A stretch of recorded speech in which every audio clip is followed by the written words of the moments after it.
నేపాల్ జాతీయ విమానయాన సంస్థ చేసిన ఒక ఊహించని పొరపాటు ఇప్పుడు అంతర్జాతీయ స్థాయిలో పెద్ద దుమారానికి దారితీసింది.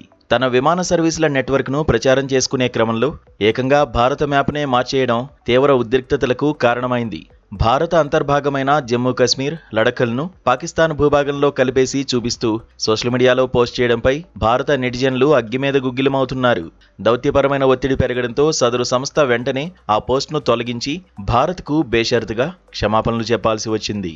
నేపాల్ ఎయిర్లైన్స్ తన అధికారిక సోషల్ మీడియా ఖాతాలో తన నెట్వర్క్ మ్యాప్ను షేర్ చేసింది.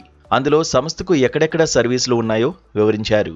కానీ ఆ మ్యాప్లో భారత కేంద్రపాలిత ప్రాంతాలైన జమ్మూ కశ్మీర్, లడఖ్లను పాకిస్తాన్లో భాగంగా చూపించారు. ఈ వివాదాస్పద పోస్ట్ క్షణాల్లో వైరల్ కావడంతో భారతీయులంతా తీవ్ర స్థాయిలో మండిపడ్డారు. ఇది కేవలం సాంకేతిక లోపం కాదని, ఉద్దేశపూర్వకంగా చేసిన తప్పని నెటిజన్లు ఆరోపించారు. ఈ మ్యాప్ బయటికి రాగానే ఎక్స్ వేదికగా బాయ్కాట్ నేపాల్ ఎయిర్లైన్స్ అనే హ్యాష్ట్యాగ్ ట్రెండింగ్లోకి వచ్చింది. ప్రముఖులు కూడా ఈ చర్యను తీవ్రంగా ఖండిస్తూ ఇది భారతీయులను రెచ్చగొట్టేందుకే ఉద్దేశపూర్వకంగా చేసిన పోస్ట్ అని ట్వీట్ చేశారు. భారత విదేశాంగ శాఖ, పౌర విమానయాన మంత్రిత్వ శాఖ వెంటనే జోక్యం చేసుకుని నేపాల్పై దౌత్యపరమైన చర్యలు తీసుకోవాలని వేలాది మంది నెటిజన్లు డిమాండ్ చేశారు.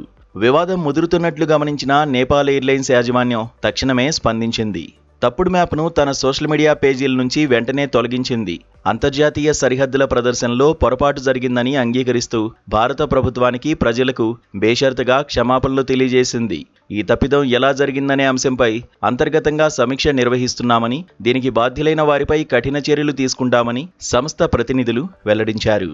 భారత విదేశాంగ శాఖ ఈ అంశంపై ఇంకా అధికారికంగా స్పందించినప్పటికీ పొరుగు దేశాల సంస్థలు భారత మ్యాప్ విషయంలో ఇలాంటి నిర్లక్ష్యం వహించడంపై దేశవ్యాప్తంగా నిరసనలు వ్యక్తమవుతున్నాయి. ఇది సాంకేతిక లోపమా లేక వ్యూహాత్మక తప్పిదమా అనే కోణంలో చర్చ జరుగుతోంది.